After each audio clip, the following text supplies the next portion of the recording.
Number 1. My husband and I moved to Texas for work a few years ago and moved into a lovely condo. However, he's in the military and has spent the last 3 months deployed in Iraq, so I've been living here by myself. It's been kind of weird. I married my husband right out of college, so I've never lived by myself before. But the neighbours all know he's gone. I threw a big going away party and people in the building have been stopping by, inviting me over for dinner, etc. It's definitely made me feel more at home by myself. Nothing weird or anything happened in the first months. I was careful about not going out alone at night, locking my doors, not talking to strangers, and it seemed to be going alright safety-wise. Well, the other night, I was asleep in bed when I heard banging on my door. Like, full on, gonna bust your door down pounding on the front door. Then I heard a man shout, "Dallas police, open the door." So, like any good law-abiding citizen, I very groggily threw on my robe and hoofed it right to my door, fully prepared to open it immediately and see what I could do for Dallas's finest. Right as I was reaching towards the door, for some reason, I froze and it dawned on me and I thought, this is really strange. What could the law possibly want so urgently with a third grade teacher that it couldn't wait until a more reasonable hour? So, I paused and looked at my peephole, and all I saw was darkness. Which is very odd, because even though it was nighttime, there is a light right outside my front door, so I should have been able to see something at least. I stepped back, very worried, just kind of standing there quietly in front of my door, evaluating the situation and wondering what in the world I should do. After standing there, pounding on my door and requesting that I open it for a very impressive amount of time, it seemed to have stopped. Still, I just kind of stood there awkwardly with my cat, very alarmed and very confused.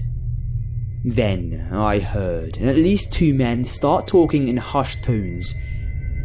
She heard us. Well, let us just give it a minute. Man, she's gotta open the door. Fuck this shit. Let's just get out of here, man.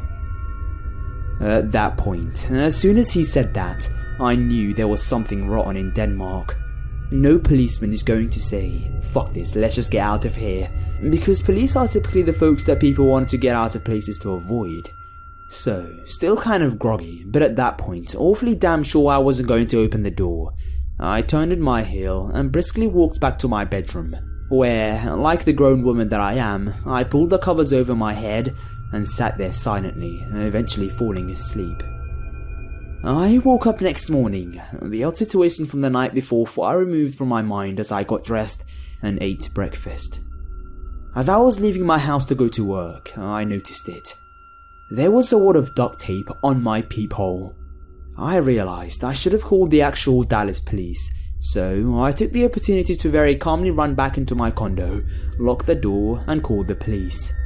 They came and confirmed the obvious, that no actual policemen had been dispatched to my residence or even anywhere in the entire building, and said that they couldn't really do anything now, but I should call them if they came back. Still hoping they never come back. Number 2. So, near where I live, but far out in the sticks, there is a glorified gravel path in the woods called Rube Hill. It runs maybe 3 miles long and only a half mile of it is paved. On the south end is the pavement with a few old but otherwise normal houses dotting it, deceptively average at that point. Then the houses end, the pavement ends and the gravel road shoots up a steep hill. It's not taken care of at all, the gravel is piled up in potholes and berms, so unless you're driving a nice off-road vehicle, you'd want to take it easy. So, since you need to drive slowly, you'd get a nice clear view of the handmade signs nailed to the trees, with messages like "No trespassing" and "We are watching you" scrawled in Sharpie on them. At the top of the hill, the road winds lazily for a little under a mile, before diving back down the other side of the hill. The gravel is in equally crappy condition on this side. After you reach the bottom of the hill, the road cuts straightish for about a mile through cornfields, before intersecting with another road. The reason I am so familiar with the layout is that I have often taken friends on late night drives to this road to scare the crap out of them. Never an elaborate prank, I'll just drive slowly and play creepy music and get them amped up and paranoid. I always made sure to talk about the meth heads and their labs out there too, and how the sheriffs try to avoid getting there because it's dangerous. I figured it was bullshit, just stories, but I think now there's an element of truth to some of the rumors. I was with my friend, Aaron, one night when we decided to go on a late night drive to Rube Hill to freak ourselves out. So we took off, drove down the various country highways and back roads, and turned onto it. I made sure to play extra creepy music since me and Aaron had made the trip before. It honestly lost its creepy luster on me by then, but I still enjoyed the long drives. Of course, it mostly went by uneventful, and we were almost across the hill about to descend the other side when Aaron freaked out. I checked my mirrors to see what he was shitting a fist over and saw truck headlights down the road. They seemed to be back where the road first topped the hill. The truck made it under the only street light on top of the hill, a really dim orange light, and I could see it was kicking up a ton of dirt. It was speeding towards us. I paused the music, and sure enough, with the windows down, I could hear the gravel crunching and flying like a vehicle was speeding. Keep in mind that I've driven this road dozens of times, both during the day and at night, and I've never encountered another vehicle. So, having a truck speeding to seemingly catch up to us at midnight on a road lousy with rumoured meth heads was pretty jarring. Usually, I didn't relinquish my brakes driving down that hill, but this time I didn't even touch them. So, the next day, I'm hanging out with another friend, Chris. Chris and I are just lounging around, playing video games, talking about quantum physics, Chris's favourite thing, and Chipotle, my favourite thing. I of course told him all about Aaron and I getting chased the previous night, and I kinda hammered it up, made it come across a little more harrowing than it really was. But now, Chris wanted to go to the road, so we waited until late that night, about 2 in the morning probably, and went to Rube Hill. This time, I wasn't playing any music, I wanted to be alert. It was all going quite normally, just like usual, when I slammed on my brakes. I threw the car in park and just said, wait, you see that too, right? I looked at Chris. He was just as confused as me and he just nodded. My headlights were clearly illuminating a thick metal cable stretched across the road. On the right, it was wrapped around a tree, what I'd guess was roughly head height for a standing adult, and it was pulled taut across the road and anchored to a fence post at roughly chest height. I had no idea what to make of it or how to react, when all of a sudden I heard gravel being thrown by tires. I checked my mirrors and sure enough, truck headlights were tearing us down the road from behind us. I started freaking out. My breathing and heart rate were out of control and I began sweating. Chris just swore under his breath quietly. I threw it into drive, pulled as far to the right as I could, and my low-sitting car slid under the cable with a loud metal-on-metal scraping noise. I cringed as I heard the scrape, but I wasn't about to sit there and get deliverance. So, again, I flew down the hill, and this is the creepy cherry on the sundae for me personally because Chris didn't see it. As we left the tree line and entered the cornfields, I glanced to my right, past Chris, and briefly caught a glimpse of somebody standing about 3 or 4 feet back in the corn. I just felt my stomach scrunch up and floored the accelerator. I glanced in my rearview mirror and could see a man standing in the road behind us, illuminated by the moon on my tailgate. He had a long object slung over his shoulder. I couldn't tell if it was a cane or maybe a rifle, but I didn't stay to find out. Before I could even tell Chris about it, we were around the bend and out of sight. I haven't been back that road since then. Number 3. This happened about 2 years ago to my brother when he was 18. It was a late summer night at around 11:30 to 1 a.m. My brother was coming back from dropping his friends off when he noticed a cop was following him, as usual. We live in a small town in the mountains, so when a cop sees a young male driving late at night, they automatically assume he's up to no good. My brother didn't want any trouble, so he decided to pull into a street and act like he'd lived there, so the cop would stop following him. The street my brother pulled into happened to be one he's quite familiar with. He often goes dirt biking with his friends there since there's a few people. The street is very large, heavily wooded, and has few houses. So, after my brother pulled onto the street, far from the houses, he pulled over and decided to smoke a cigarette. Let me start off by saying, my brother is quite large. He's around 6'4" and very muscular, so he isn't exactly the type of guy most people would think of messing with. Anyway, he was standing outside his truck, smoking, when he felt like someone was watching him. He stood for a moment more and looked around. Nothing that he could see was around, but he had this overwhelming fear to get into his truck and lock the doors. While doing so, a huge rock came flying at him, and a man wearing all black came charging. My brother thankfully was in his truck with the doors locked by the time the guy had reached him. The man then stood in front of his truck. At that point, my brother floored it out of there. My brother made it home safely that night, and from that point on, he's never went on a very dark street late at night for no reason again. Number 4. This happened to me a few years ago, back during my senior year of high school. I'm now 23 and graduated from college. I still think about it randomly, and it's been on my mind lately. A bit of background info. I grew up in a small southern town, and I knew everyone I went to school with. It's extremely hard to do something in this town without most people finding out. It was my senior year, and I was so excited to get over it with and get out of there. I was so eager for college, I could barely stand it.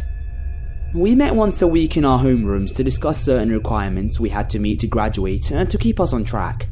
Our homerooms were assigned by last names, so everyone with the same first letter of their last name were in the same class as me. There was a boy named Ben that typically kept to himself, and I only ever had homeroom with him. I had never spoken to him, and honestly only knew his name because of attendance being called. He was always a little strange, but I had no reason to think so besides the gut feeling that I had about him. Well, little did I know over the next year I would find plenty of evidence as to why I had this gut feeling about him. Ben and his family moved in 2 houses down from me a few days into school starting. We lived pretty far out in the country and we knew all of our neighbours. I was really into photography and would go on walks every single day after school to take photos. Most of the time, I was with friends, and I never felt unsafe or unsettled even if I went out alone. It just wasn't the place where anything bad happened. Children could ride bikes to their friend's house, and no one would worry about it. When Ben moved in, everything was normal, and we would casually wave as I walked by his house to be polite. Eventually, he started making small talk every day when I would walk past his house. I would walk by, slowing down responding to his "How was your day?" or "Homeroom was boring her" type of questions.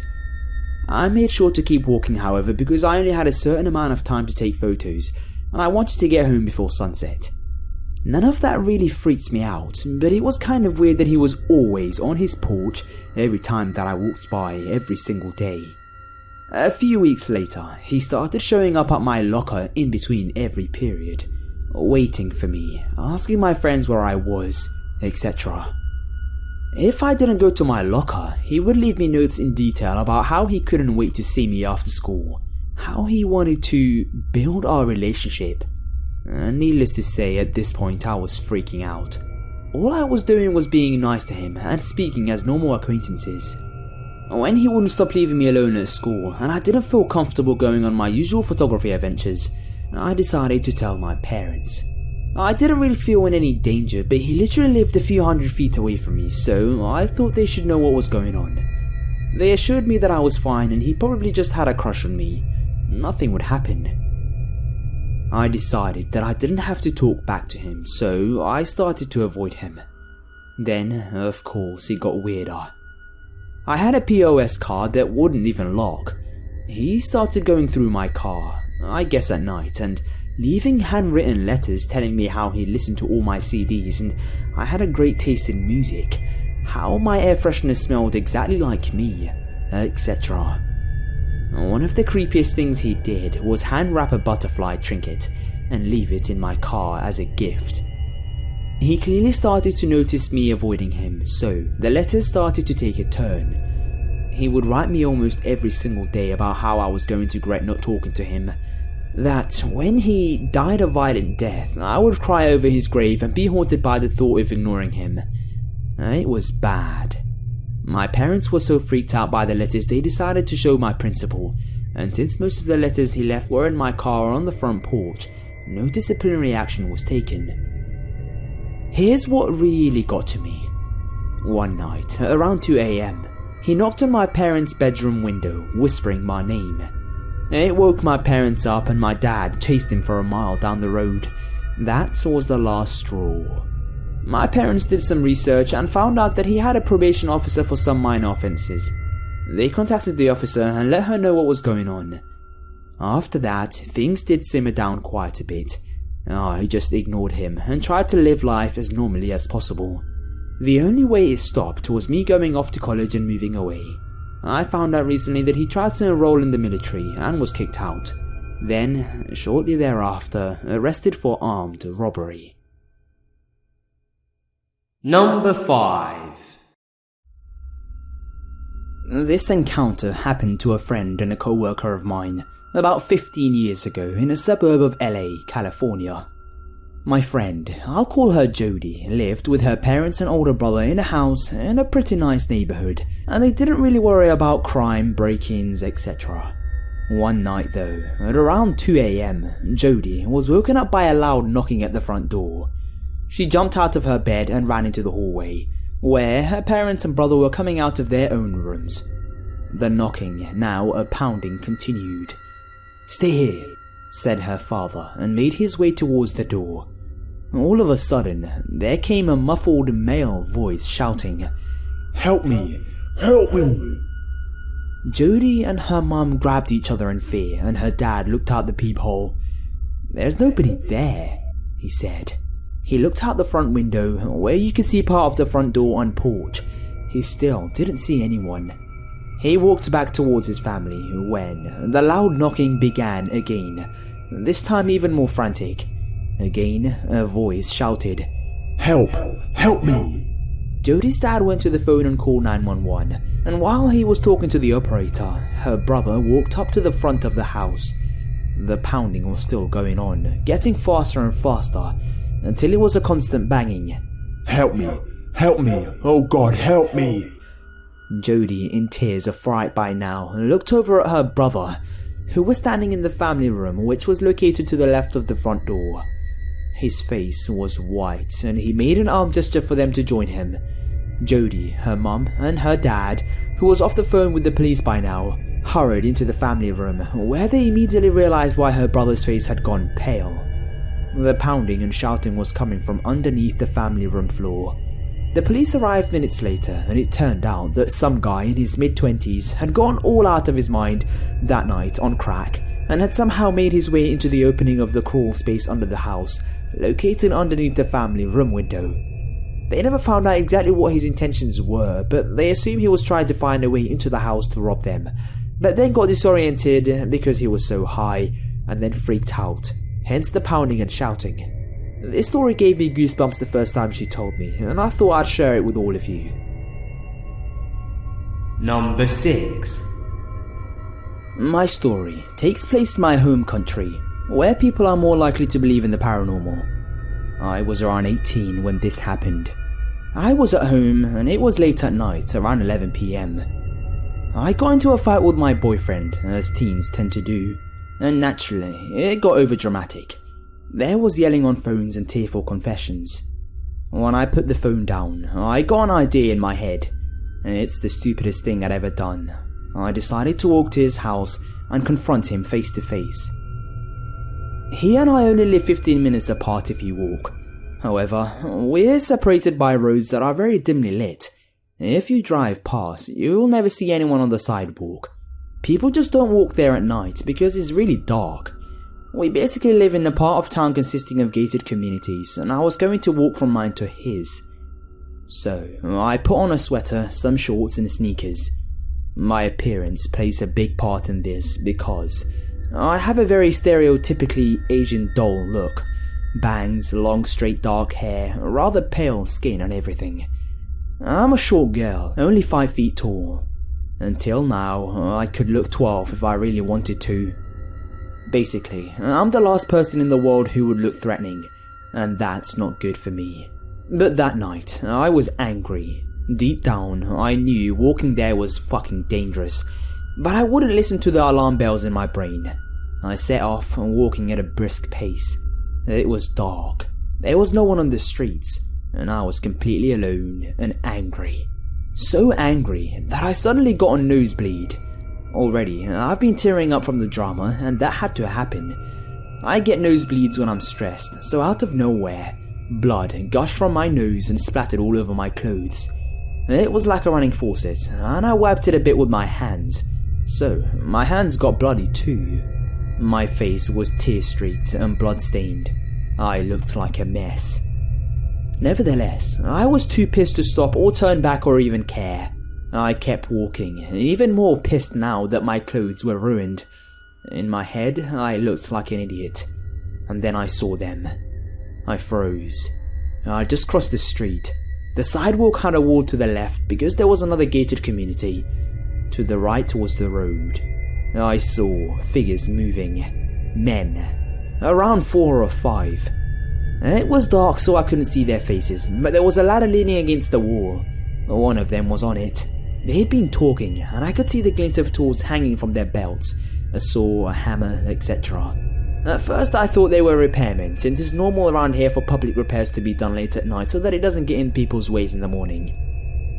But still, like any girl, I went from angry to terrified. A gang of men in a secluded area never bodes well for any person. I was going to turn around and flee in the other direction, but too late. Before I could leave unnoticed, they'd seen me because they all turned their heads towards me at the same time. For a very brief moment, we all just stared at each other. It went by so fast that I didn't even have the chance to look scared. My expression was still blank. Just when I was about to flee, one of them yelled, and I was caught in my tracks. But it wasn't an angry yell. It was a high-pitched, trembling noise that trailed off into nothing. The rest of the men started cursing and they scrambled. I was shaking. I thought they were going to run for me, but they were actually scared shitless. I realized this when they all ran for their car, parked right beside the sidewalk, leaving their ladder behind. They were still cursing, telling each other to hurry up, as the car did the fastest, most impressive U-turn I've ever seen in my entire life, and they drove off in the other direction. I realized that looking like a bloody China doll, they must have thought I was a ghost. I almost started laughing then and there, but I was too freaked out by the experience. I hightailed it to my boyfriend's house. Only around a week later did I find out in the papers that there'd been a string of robberies around our area. The robbers would bring a ladder, lean it against the wall, and use it to get to houses that were located on the very border of the subdivision. Police actually found out their plans because they found a ladder that had been left behind, aka what happened during my night. One recent robbery had led to a maid being killed by the thieves. Until now, I wonder what would have happened if I hadn't gotten that nosebleed. Hey guys, it's that Grim Raider here. So, thank you very much for listening through that, I appreciate it. If you haven't subscribed, what are you doing? Come on, you've got to subscribe. I mean, you might as well just slap a like, just throw in a comment here and there, you know, just because you can, really. I mean, nothing's stopping you from doing it, right? No, but seriously, thank you very much for listening through. If you want to listen to more stories like this, on the screen you can click on either video, that's the 2 previous videos, or you can go in the description and there's also a link to the previous video. There's also a playlist link which will lead you to a lot of videos very similar to this with hundreds of awesome stories like these. So yeah, with that I leave you with thank you very much, and you'll hear from me very soon.